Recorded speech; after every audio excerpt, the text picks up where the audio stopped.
Hello. Hey. Hello. Hello, it's Max. Everything good? All right. Okay, we're 2 minutes early. So yeah, we have the time to wait for people. You should have some people to join. So yeah, we'll see. Yeah. I think it seems like it's quite many that have said that they are going to join. So let's see. But everything good with you guys? Are you muted, Max? Sorry. Yeah, I think Gabriel is will be camera off because he's traveling a bit, but I will be in the meeting, and yeah, we'll be happy to have more people joining. So we'll see. All right.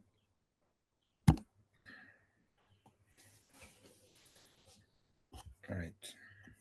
Let's wait. I think as usual. Let's wait a few minutes, maybe until Yeah. 35, 40-ish. We'll see, and yeah. Will you show some of your slides, or should I? Yeah, you do. Yeah, I will show maybe it's literally 2-3 minutes of the slide, and then I will let you speak afterwards. So it's going to be pretty quick. Yeah, that sounds good. Okay. Hello guys. Waiting for people to join. Yeah.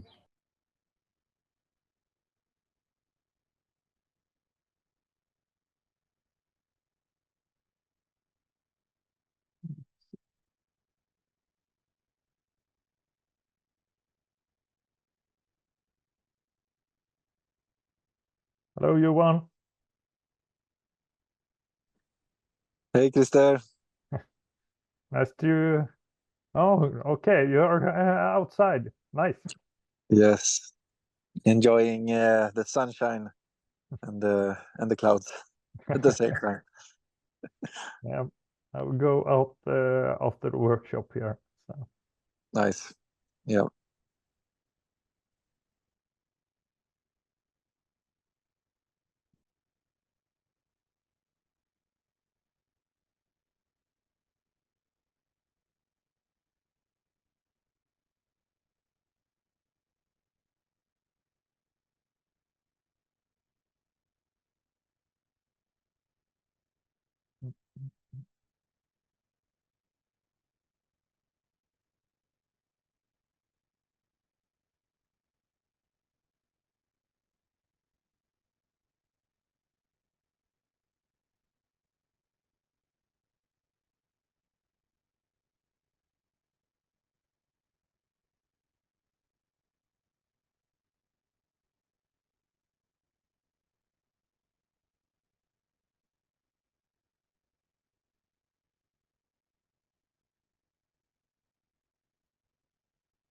We're going to wait some minutes before some people join.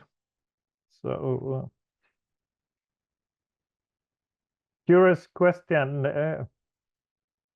Are any of you taking rapamycin? Or just curious about it?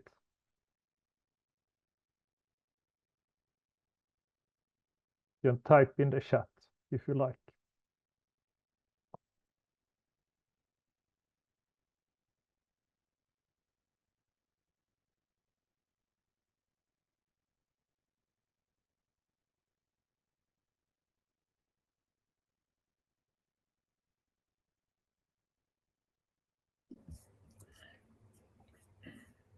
Hi, oh, hello Jason. Hello Ari. Hello Paula. Hello.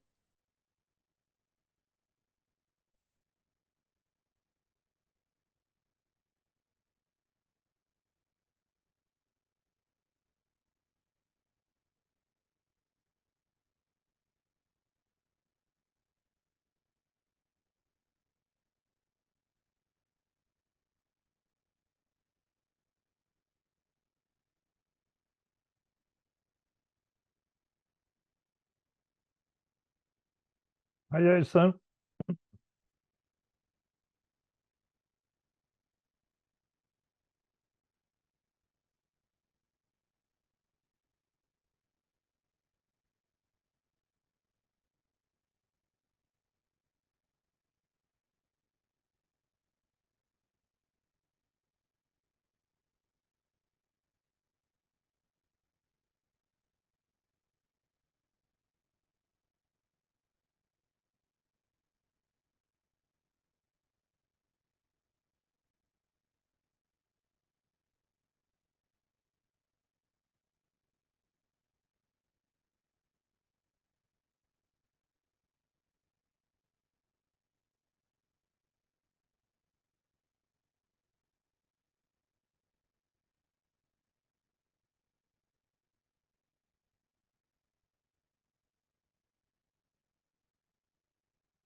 All right, let's wait, I think 1-2 minutes more, and then we'll start. People will join usually, maybe, so we'll see.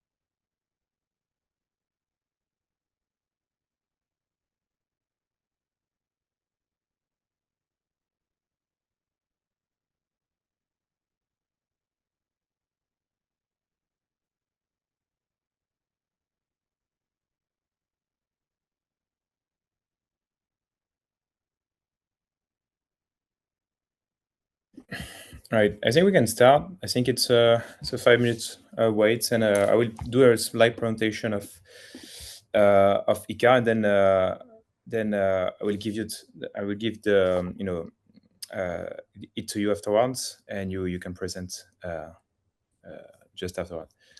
Yeah, so thank you very much for you guys for joining, and we're going to start by a slide presentation about Ikare. Is going to take 1-2 minutes maximum, and then I give it to Chris here about the presentation, but regarding his pitch regarding rapamycin.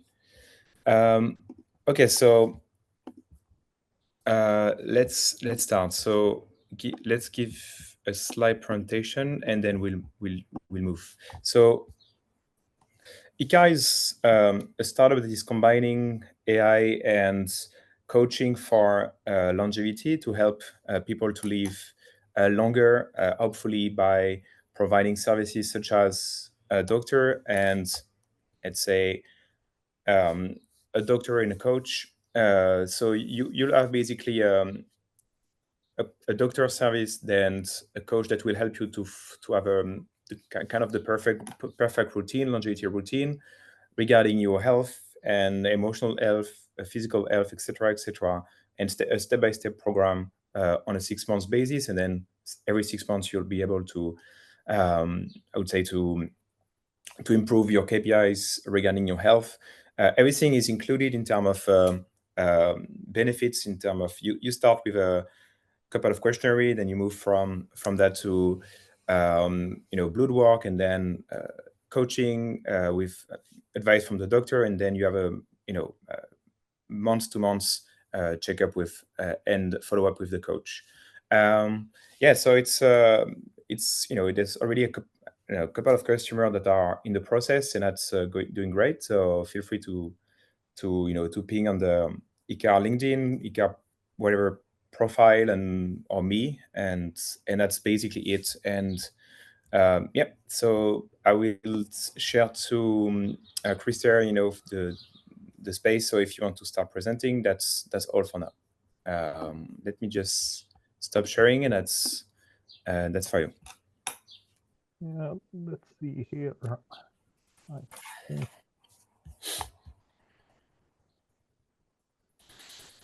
Do you see my screen? Yes. Let's see here. Perfect. Yeah, great. Yeah, great initiative, Ikare, around this workshop. And I looked at the last workshop with Paula. I think she is also with us today. She talked about protein restriction, a really great session.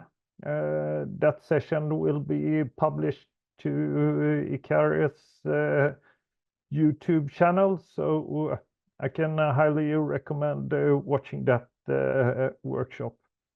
But yeah, today we are going to have a crash course around rapamycin, its longevity potential, why some people have decided to take rapamycin and why other people have decided to not take it. I will also share my own experiences with rapamycin, both the good ones and the not so good ones. And yeah, let's see what other things we will cover also through the questions that we take after this workshop. A little bit about me. I'm founder of the rapamycin longevity lab. It's a lab initiative where we're going to take mTOR inhibitors such as rapamycin to the next level. And this we are going to do by combining mTOR inhibitors with the other longevity interventions, and by that getting a much more powerful life longevity effect. I'm also a founder of the rapamycin longevity series podcast, where I interview researchers and physicians and other experts around mTOR inhibitors and rapamycin. And recently, I also founded the longevity intervention database, where we have the goal to gather lots of longevity intervention data on multiple species in one place. So, and currently we have data on all the data on the ITP in mice, but also the ITP in worms, which is very unique. But much more data will come in the future. So yeah, step by step forward. Before we start this presentation, I think it's important to highlight this disclaimer. I'm not a medical doctor, and everything in this presentation is not medical advice. It's only for educational purposes only. And yeah,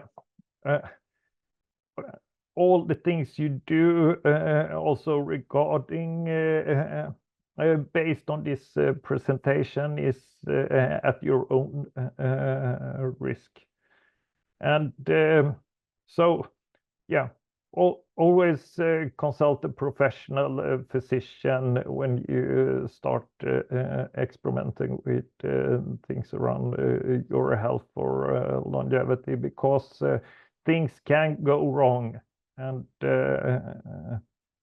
so yeah, take it seriously.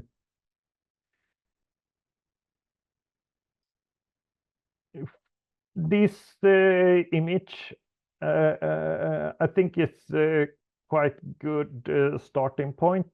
It shows in a big picture what we are going to talk about. And roughly you can say that there exist two biological processes: anabolic processes, which is about growth and development, and then you have catabolic processes, which is the opposite side of the coin, and that type of processes is about breakdown and cleanup. And if we look at many of the longevity interventions that exist today, those tend to lean towards the catabolic processes. such as calorie restriction, protein restriction, rapamycin. We have also exercise is a catabolic process. So when you do the exercise, that is a catabolic process. You break down the muscle, but when you eat and recover, then you activate the anabolic processes. And here there are a little bit two camps often that comes up. One camp which advocates more for anabolic processes, and another camp that advocates a little bit more about on the catabolic processes. But in most cases, I think from a personal view is that the truth is probably something in the middle, and not overexpression of either anabolic or catabolic processes. Because if you stimulate too much anabolic processes, then it has a tendency to accelerate the aging and different age-related diseases. And the same thing goes if you overexpress catabolic processes. That can lead to also accelerated aging and catabolic diseases. So it's about finding a balance around these two.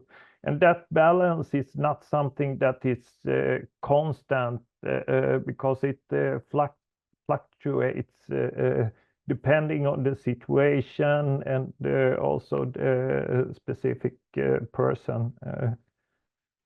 And one example is, for example, let's say that you broke your leg and you go to the hospital for a surgery.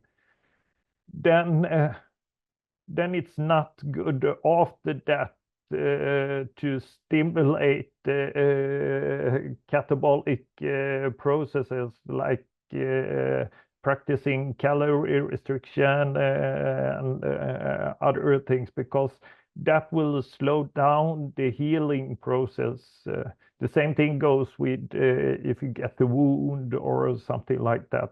And it's better to get more of the anabolic processes. So it depends a little bit on the situation, what is good for you. And regarding the camps, if we go to the next image here, this is a model that I created last year because I felt that many discussion that people had between the different camps are due to that the people have different types of goals. One person may have a goal to optimize reproduction. Another person may have a goal to optimize performance, athletic performance. And a third one may try to optimize a really long life. And depending on what type of goal you have, the different longevity protocols differ. And most likely, I think also what type of biomarker levels that are optimized will also differ. So I think this can be a quite good thing to have in mind when, when you see different discussions around different camps, and go to the start point and ask, what is your longevity goal? Is it the same goal as you have? And if it's different, then it's much easier to understand if the longevity protocol that the other person has, why the arguments differ. So yeah, it can be good to look at that. As I mentioned before, many of the longevity intervention tend to lean towards the catabolic processes, and in this image we see it that different dietary restriction interventions, such as calorie restriction, fasting, protein restriction, plant-based diet, and things like that, they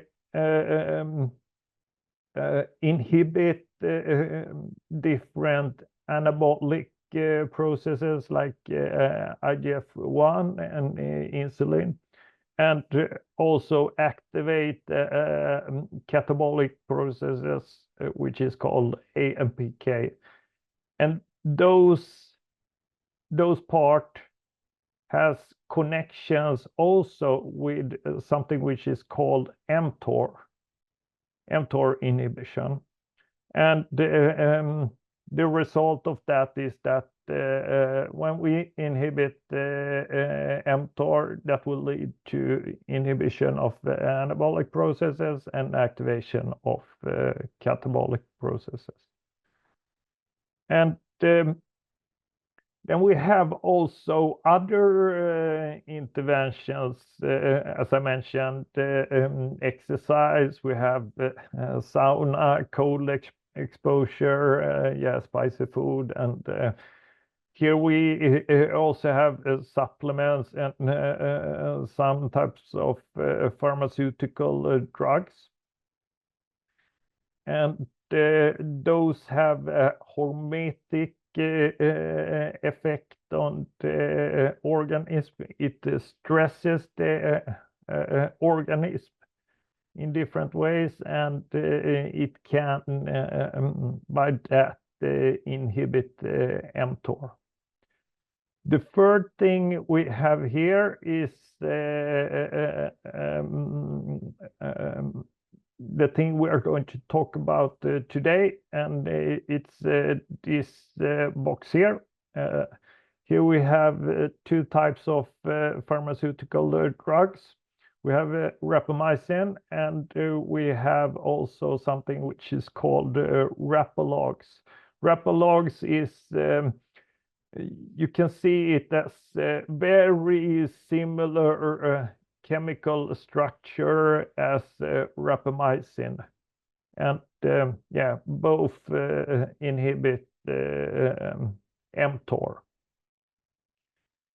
If we look at what is mTOR and how it was discovered, it was in 1972 that rapamycin was discovered in soil samples from Easter Island, also called Rapa Nui.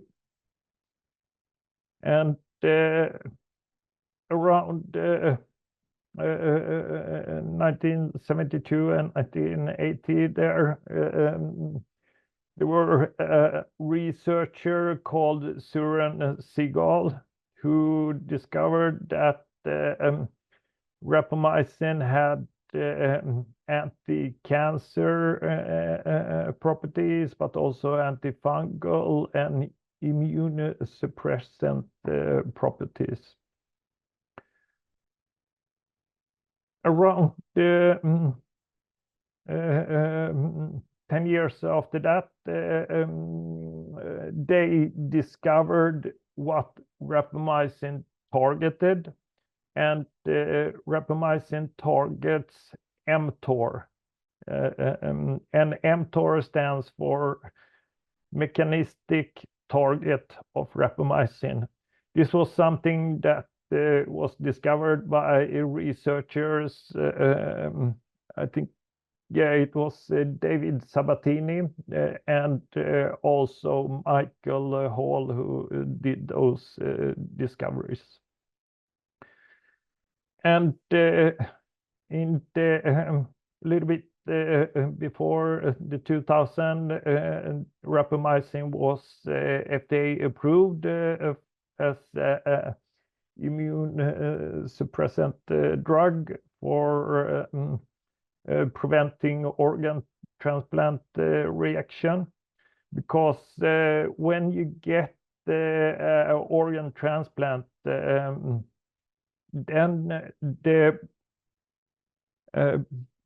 the immune system doesn't recognize this organ and tries to push that organ away.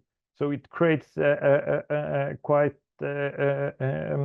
strong immune reaction.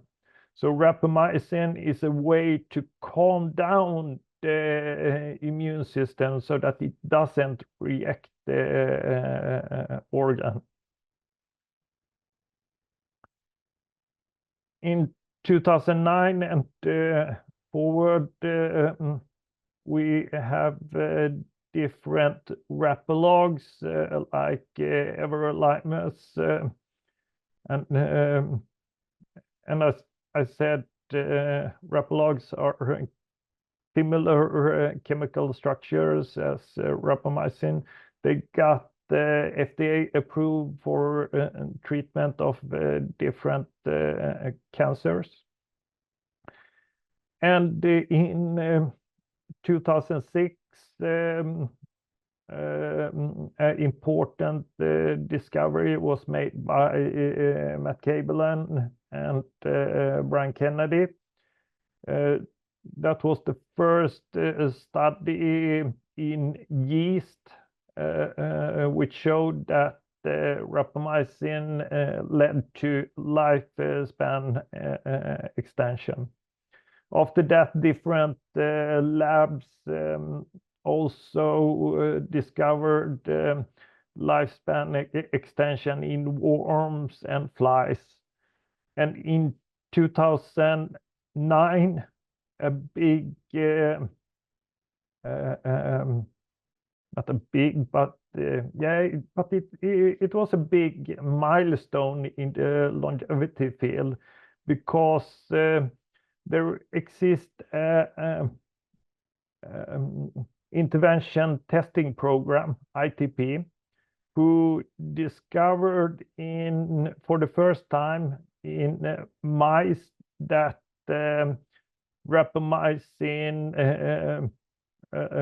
extended mice lifespan in a quite big way. The unique thing here was also that it worked if the treatment was started late in life, because previously researchers had thought that you need to start early in life a longevity intervention to have a real big effect. But this was the first time that intervention that was started late in life, I think equivalent to a 60-year-old person. And it led to around, I think it was something like 10 years extra in lifespan extension. Yes. Here we see different lifespan data in multiple species. We have the yeast, hydra, roundworm, fruit fly, mice. The new thing that has come up quite recently is data on marmoset monkeys. This is preliminary data, so it's not published yet, but it was revealed by Adam Salmon on a conference recently, and it showed median lifespan extension of around 15%, which is quite good.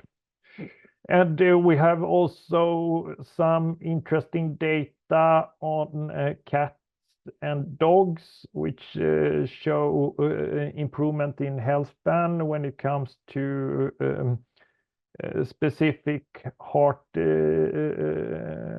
problems.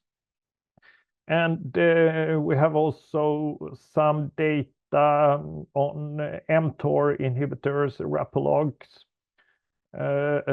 on humans, which show improvement in the immune system. So that is also interesting data.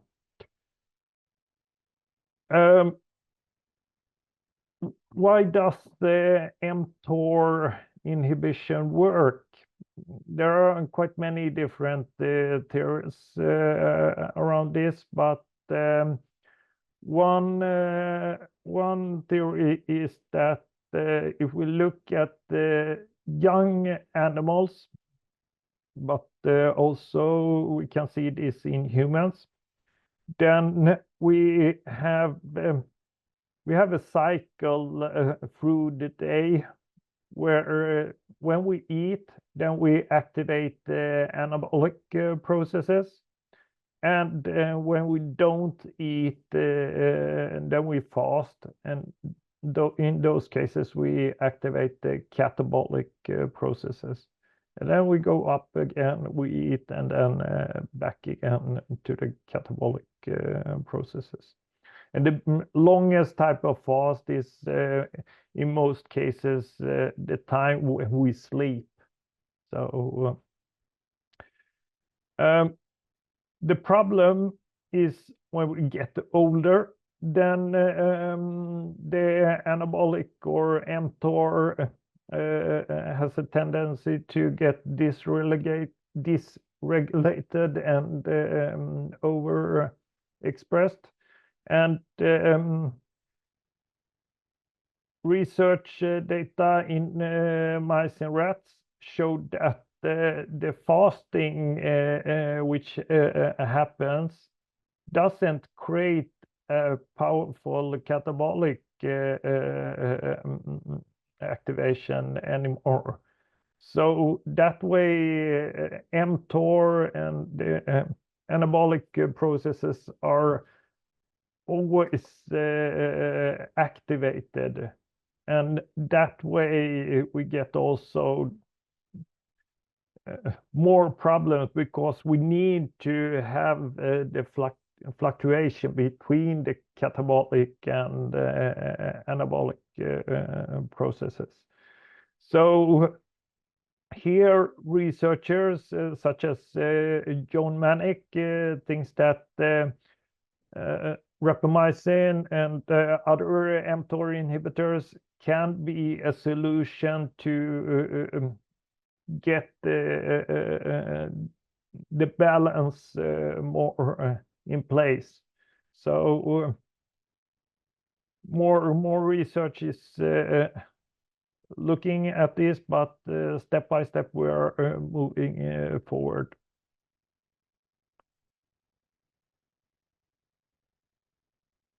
Here we have some people who are taking rapamycin. We have people like Peter Attia. I think one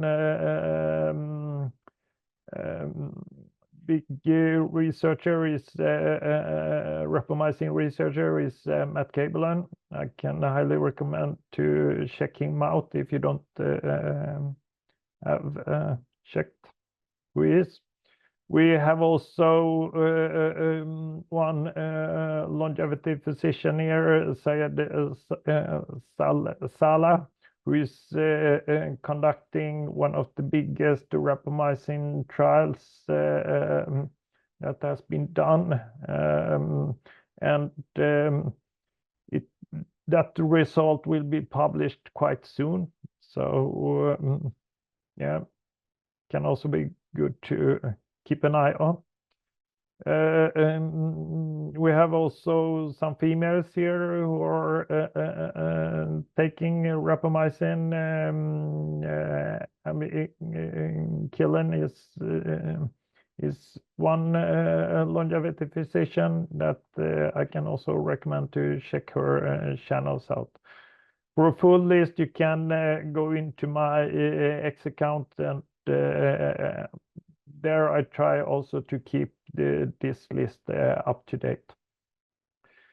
There has been a survey done around different what doses the longevity community is taking, and in most cases the average dose in the longevity community is around 6 milligrams once weekly. Then there are people who don't take rapamycin, and one reason for that is that they don't know what rapamycin is, and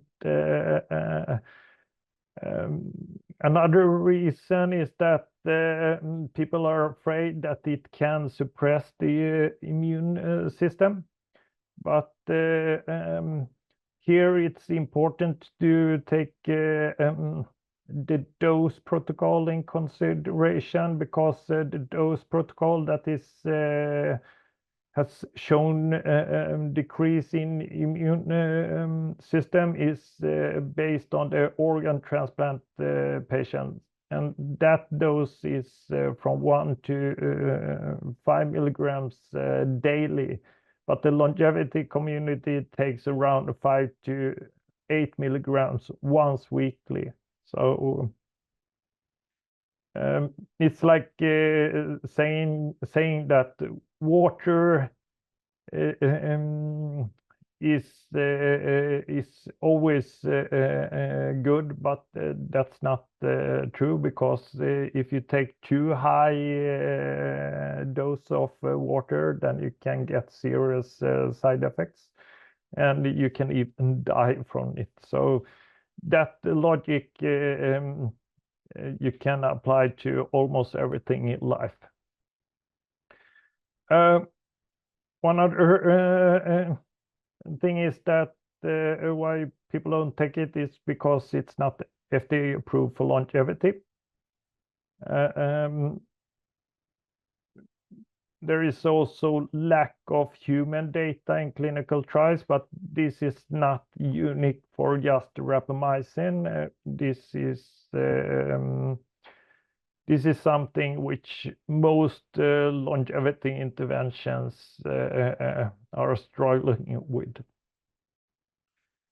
One other reason is that we don't know the long-term potential side effects. That is fully true.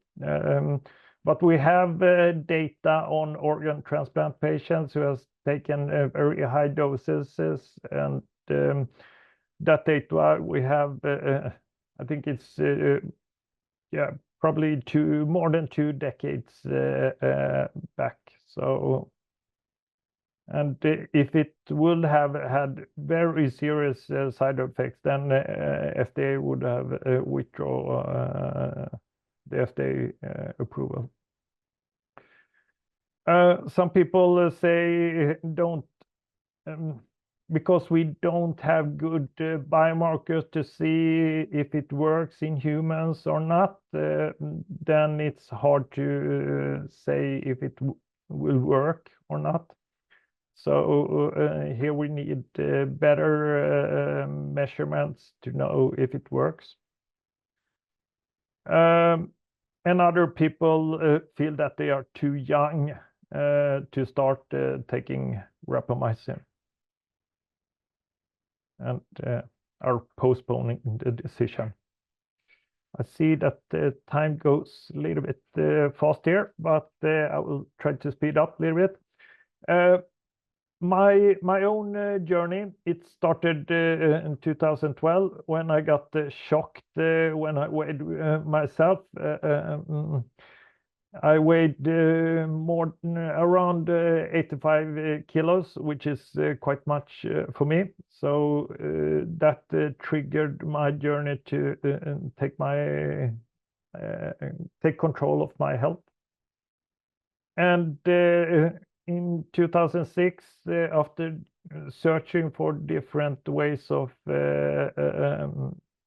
taking control of my health, I found the physician Michael Mosley and intermittent fasting, and started practicing it with good results.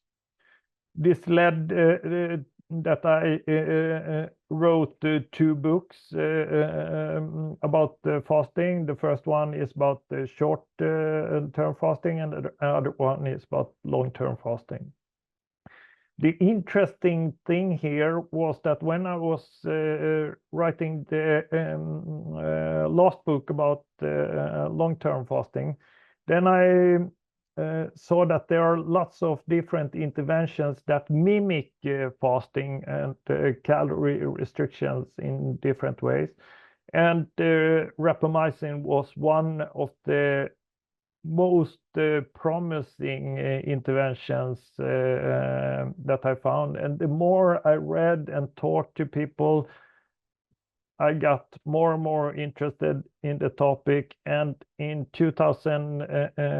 last year in January, I decided to start taking rapamycin. So why did I start take rapamycin? Yeah, one of my goals is to live a radically long and a healthy life. Rapamycin is not the solution for a radical life extension. I think that is good to point out. Some people estimate that it may give, let's say, 5 to 15 extra years, but that is totally speculation if it will give that to humans. But I feel that I use basic lifestyle interventions that like exercise, diet, sleep, and other things. And I feel that I want to also add other different interventions to those basic lifestyle interventions to try to slow down the rate of aging. And I think rapamycin may be a very good way for me to do that. And the goal for that is that when the big breakthroughs comes around the radical life extension, then I can start using those interventions instead. Risk for age-related diseases increases exponentially when we age, and it's around when we get to around 40, 50, when that starts to go up, and it goes up quite fast. So I started when I was 46. I don't have the luxury of time to wait for perfect research data around rapamycin. If I will wait, then I will probably be dead when that data comes. the potential benefits after when I have read into the topic and discussed with different people who are taking it and physicians and things like that, I have come to the conclusion that the benefits outweigh the risk. I will talk a little bit more about that. And I feel also a big frustration that very little time is put to rapamycin research because the patent is not longer valid. So I feel as a philanthropic person that I need to try to do something in the field. That's why I also have started the rapamycin longevity lab and the podcast and things like that.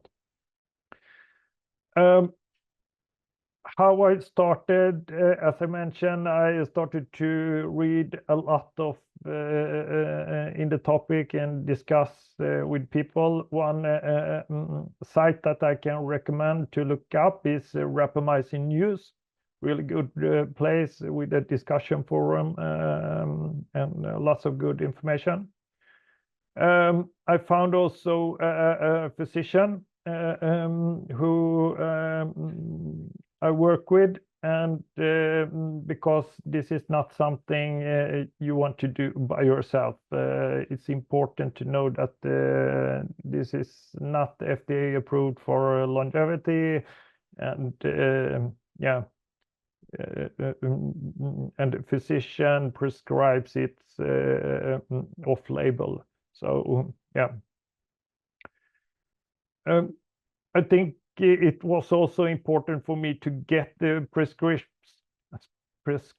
and not to get like rapamycin online from a strange site or something like that, because then you don't know the quality and things like that. So I don't don't take that path. I took a blood test before and after to see how things developed. Also important things, because here people can get problems in lipids and glucose levels and things like that. I started also with low dose, 1 milligrams once weekly, and slowly increased the dose to 6 milligrams. I avoided enhancers like grapefruit juice to increase the effective dose. Some people use enhancers, but I think that is more for advanced users, and yeah, in most cases, physicians don't recommend to use it. So yeah, it's already quite experimented to take rapamycin, so it's better to avoid it. It's my personal. And I take also breaks if I get sick, need recovery from an injury, or if I go to vacation on to a foreign country. So yeah. Noticeable effects that I have felt is improved dental health. That is really nice effect. My inflammation markers has gone to the lowest levels that I have ever experienced. Easier weight loss. I got the eyelid wart that's almost gone, a stubborn one, and mild common cold symptoms. Some side effects is that I got slight increase in levels of lipids, and also a slight decrease in insulin sensitivity. The most common side effect when you start taking rapamycin is mild mouth sores. I got that 3 times. And some small acne pimples also. And in the beginning, I got irritation in my ears and eyes. I don't know if it was rapamycin or pollen or something like that, but that was something I experienced, but don't experience anymore. So from my perspective, yeah, should I take it or not? I will say that it still is guesswork, but when I look at the benefits and compared to the risk, I have come to the conclusion that I will continue take rapamycin, but I'm humble around that it can be the wrong decision, and I'm open for discussions and also research data that will prove that my risk and benefit calculation is wrong. So that is something I will redo regularly in the future. Yes, the last slide here is here you have the podcast, some of the podcast episodes. You can find them on YouTube. I have also in the rapamycin longevity lab started a project to find even better mTOR inhibitors than rapamycin. So that is something we are going to do. Yes, I think that was all for me. Questions?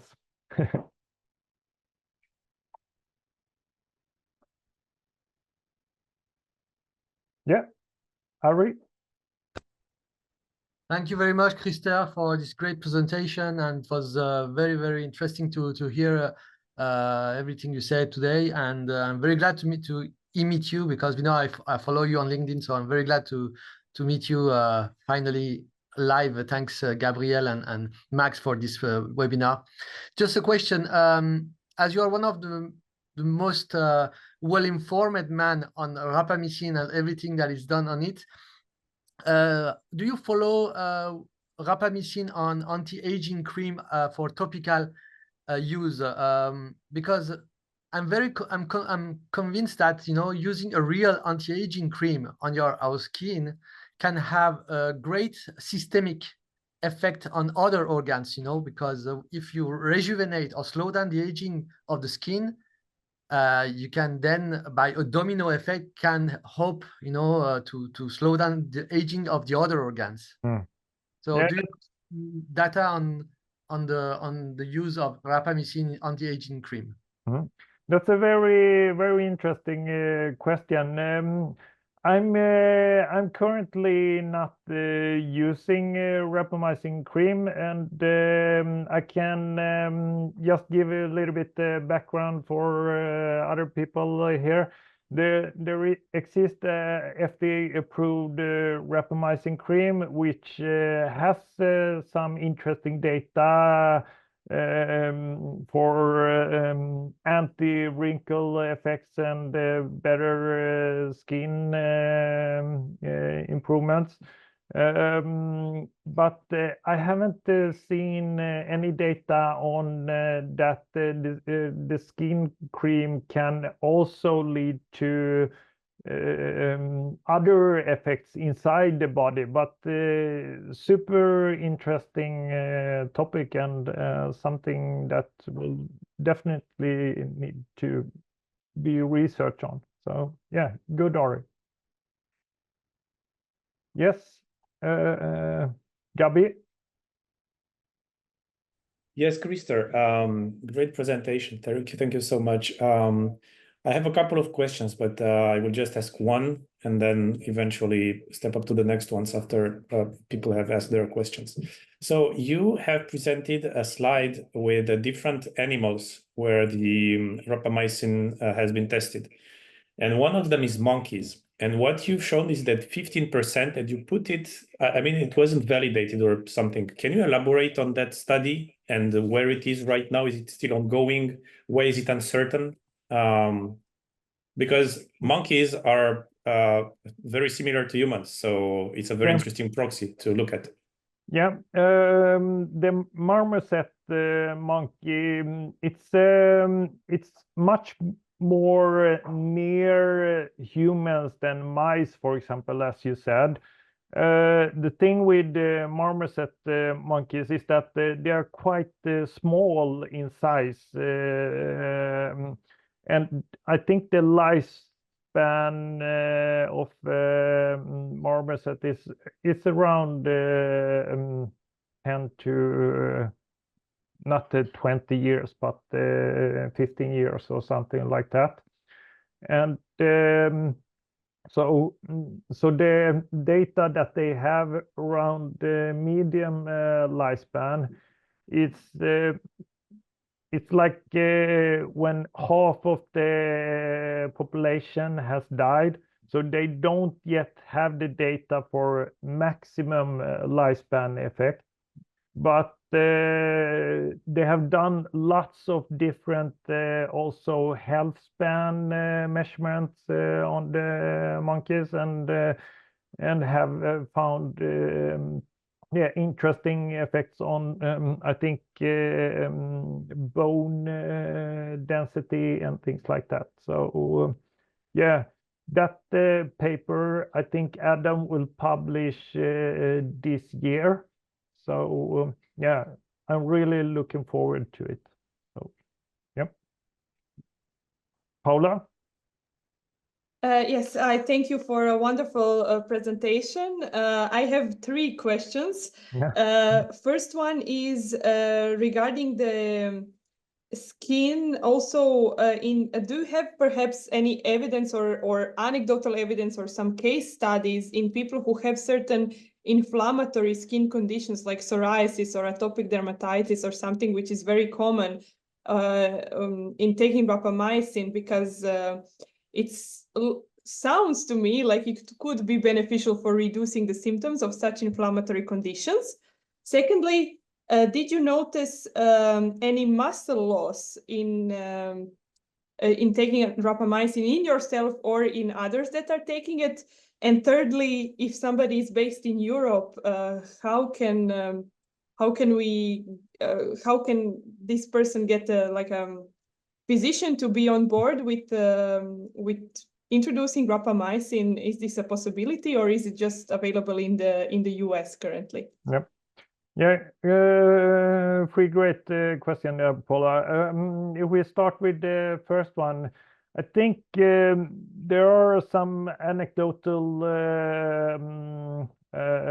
reports, and if you go to rapamycin.news to the discussion forum there, then you can search on that topic, and I think I have seen some people who have tried it out with some effects, but I don't know if it's with the cream. I think it's either with oral rapamycin. So yeah, check that out, and please also reach out to me if you found any interesting thing there. If we look at the second question around muscle loss, that is a very important thing that also people are worried about. When I, for example, started the fasting and did prolonged fasting, like 5-day fasting and things like that, I also practiced 1 meal a day for 1 year. That is a really I stimulated the catabolic processes quite much that way. That led to that I got very skinny. I lost muscle through that. I practiced fasting today. I don't practice prolonged fasting, but I practice around 18 hours fasting, and I take on top of that rapamycin. On rapamycin.news on my profile page, if you go in there, you can find a link to a page where I share all my different biomarkers and measurements on both, for example, max push-ups, muscle percentage, and things like that. And those measurements showed that I haven't lost muscle strength or muscle mass. I have even improved those parts. So, and the third, and this is not only something which is connected to me. There are also other anecdotal evidence on that. And there exists also some clinical trials which will, in humans, which will test if rapamycin may decrease sarcopenia in elderly people. Sarcopenia is muscle loss in elderly. So, and the thing is that if you remember that the image that mTOR gets dysregulated and overexpressed. The thing is that if that happens, then the theory is that that is one reason why people are losing muscle mass. So by taking rapamycin, you keep the muscle and don't lose it. So that is something really interesting to see those results. And Wow. the third question there about finding a physician to work with. Also, now it seems like I'm working at rapamycin.news, but I don't have any connections with them. I just think it's a really great site. On that site, you can find a list of different physicians around the world, also in Europe. You have, if you live in Sweden, you can contact Una Health, which is founded by Johan here in this call. So, but there are also other longevity physicians in Europe. So, yeah. Thank you so much. Very, very good answers. Good. Anything else? There are some questions in the chat. Maybe you can read them. I don't know who posted them. iPhone 2, but they seem to be very pertinent. And let's see if I can find the chat here. Here we have the chat. Okay.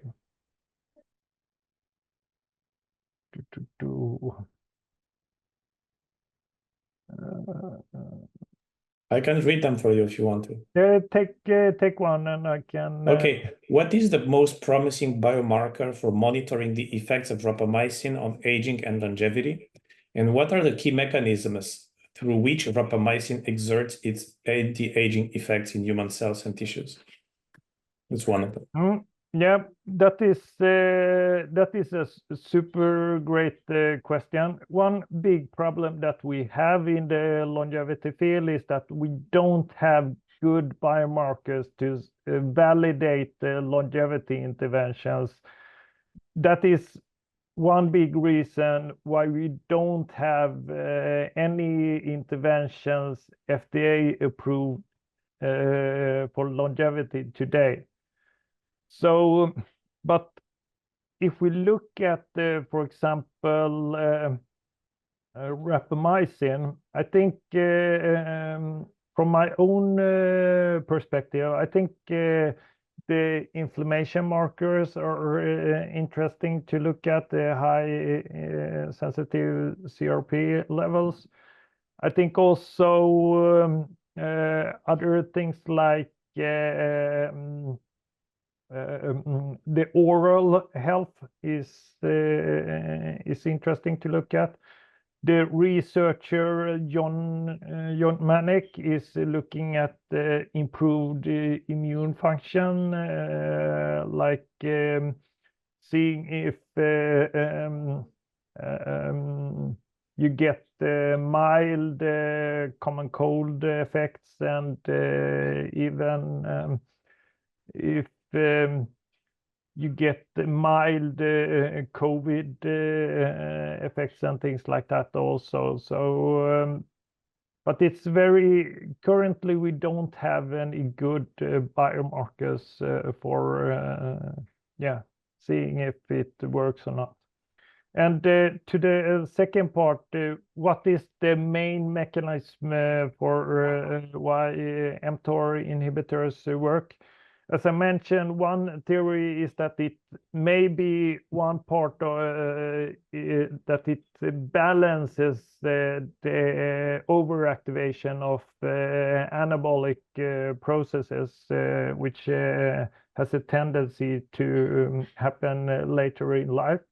But there are other theories also around this, like we have protein translation that mTOR regulates, and when you inhibit the mTOR, that protein translation goes a little bit slower. And one theory around that is that you get much better types, better quality proteins. So, and that is that way you, for example, decrease cancer risk and things like that. So yeah, there are many different theories about it. Also, if we look at John Manick's research about improved immune function, that can also be one important driver here, because there are some research that show if you, for example, inhibit the immune system so that you have a very bad immune system, then that by itself can accelerate aging in almost every organ that you have in the body. So there are many different theories here. Yes. Should we take one more, or yeah, okay. Do you read the question, Max? No, that's good for me. Yeah. Let's wait if there's any more question, or I do have another question. Okay. Yep. So you said that one of the positive effects you got was improving the mild common cold symptoms, which means that you are sick less frequently, right? Yep. That's surprising, because again, the way I understand it is that rapamycin mildly inhibits the immune system, and it's hard to understand how inhibiting the immune system is going to improve the body reaction to pathogens. Yep. Super great point there, Gabriel. And I can really recommend to listen to this podcast with John Manick, where we go through the research around the potential effect of improvement of the immune function. And currently, the old way of viewing rapamycin, it was that it was an immune suppressant, but the new way of viewing it is that it's more a immune modulator. And that means depending of the dose protocol that is used.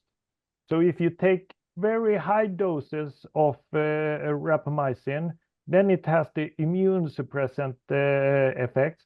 But if you take low doses, intermittent doses once weekly, for example, then it seems like it has immune improvement effects.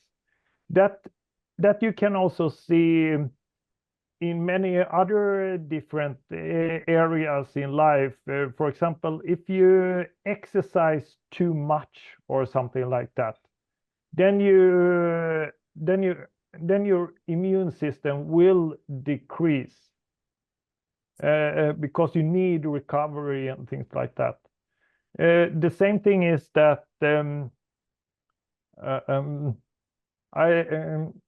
I started with the cold showers. I think it was 5 years ago or something like that.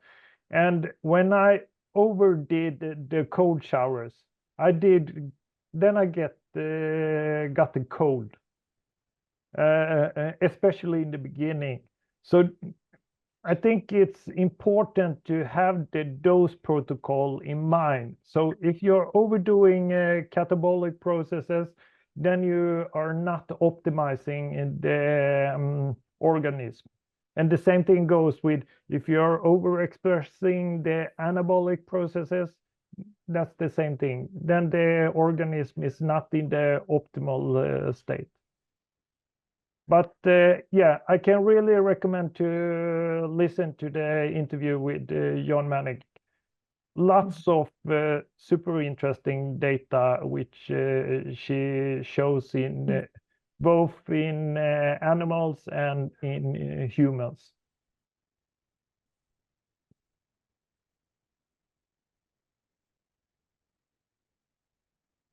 Really fascinating studies, Krister, and topic.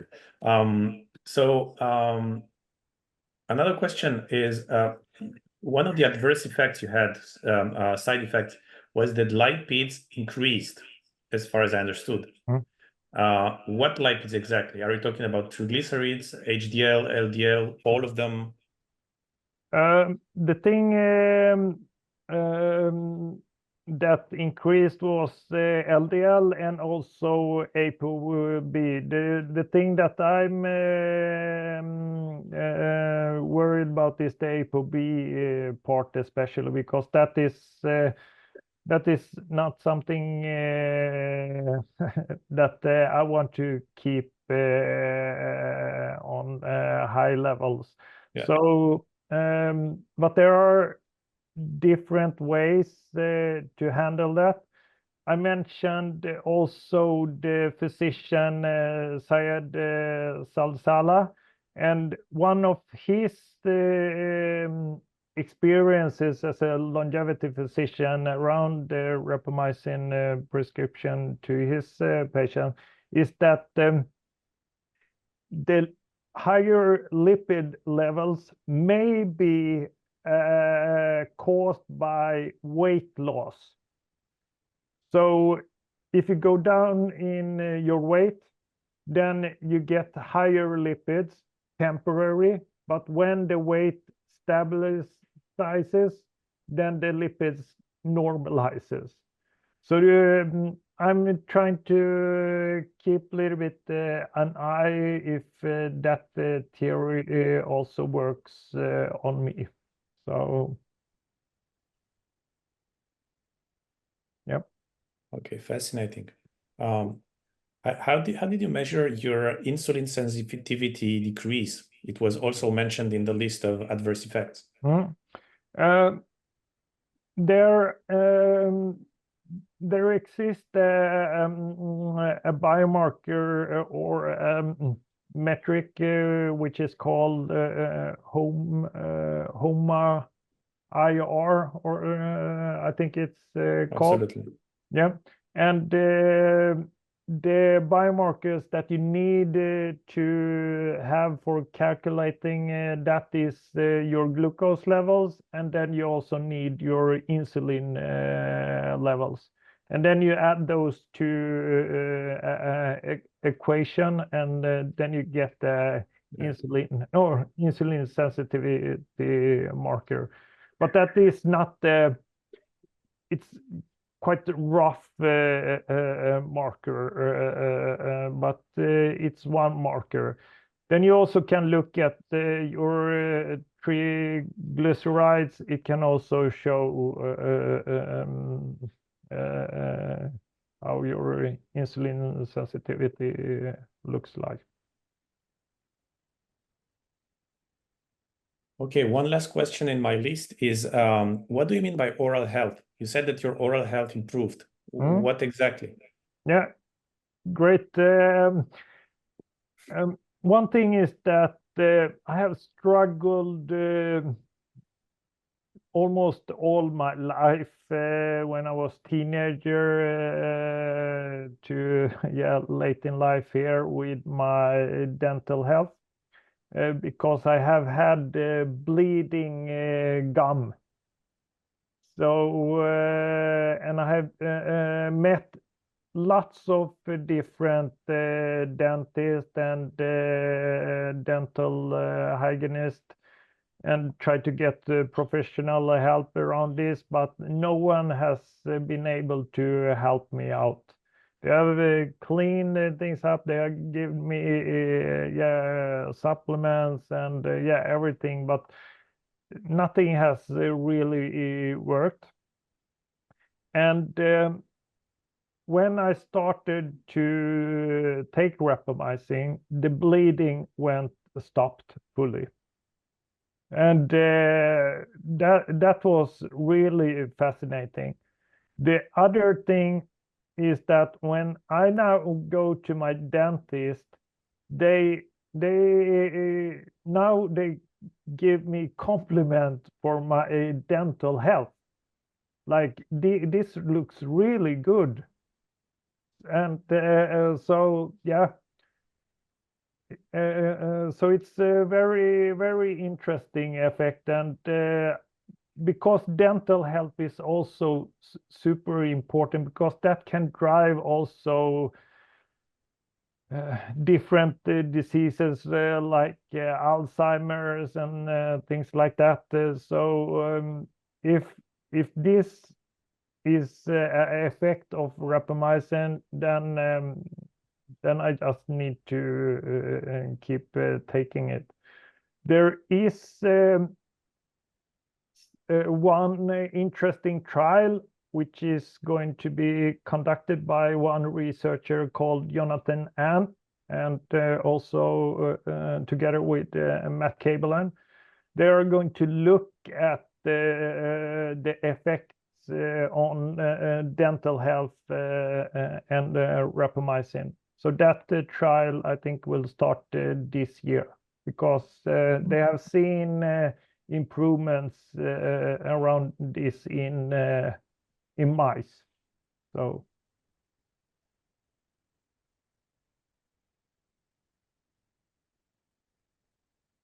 thanks for asking. All clear for me. yeah. All right. Great. I think we are good with questions. Yep. Yes, I would have one more question if you Okay. if you don't mind. Yeah. So first of all, Christer, thank you very much for your great presentation. I'd like to come back to the dosage. What is the current understanding of the optimal dosing and timing regimen for rapamycin to maximize its longevity benefits in humans? And how do these regimens differ across various age groups and health conditions? Yeah, currently we don't know what the optimal dose for humans are when it comes to rapamycin, but if we look at John Manick's studies on improvement of the immune system, then the 5 milligrams once weekly showed improvements in the immune function. I think that those studies have been important base for the longevity community to decide on what dosing protocol to target. Then we also have a physician, Alan Green, who was a pioneer in the rapamycin field, one of the first physicians who started to prescribe rapamycin off-label. And his target dose was around 6 milligrams once weekly. And that he has, I think he has had that dose regimen around, is it 6 years or 7 years or something like that? And but the important thing here is that I will say that people tolerate rapamycin differently. That is something I think is important to point out here. Because some people can take quite high doses, even higher than 6 milligrams once weekly. But other people get side effects even with low doses. I have heard people who are taking like 1 milligrams once weekly and they cannot tolerate it. And it can be due to that they have some underlying disease or something like that. And so I think it's super important here to work with a physician and see, is rapamycin something to have in the personal protocol, or can it interact with other things that the person takes? Because it can be, for example, that the person already does lots of other intervention that inhibits mTOR. Let's say that they protein restrict, calorie restrict, exercise, lots of other things, and then they add rapamycin to it also. Then it can be that they get too catabolic. And but I think when I have looked at the data around how to decide the target dose, I think 0.1 milligrams per body weight is something which seems to be the common equation to calculate the very roughly dose. So there are not clear differentiation between age groups or men, women, and health conditions you already mentioned, comorbidity and all that kind of stuff. Of course, influence. The physician Alan Green has talked quite much about this, and I can also recommend to listen to that podcast I did with him. There he talks about people with APO4E, the special gene, that those people probably need to start earlier with the mTOR inhibition thing, because they have already accelerated the aging and the risk for problems. And he also, I think he said that in general, women need to take a lower dose than males. And that may be because of the body weight. I think it's quite natural. It's body weight dependent. And if we look at the age difference, I think he said something like for every decade, he adds like 2 milligrams higher dose. So Okay. something like that. But Yeah. listen to that podcast and you Yes. will get Thank you very better much for the picture. recommendation. Great. Yep. Thanks a lot.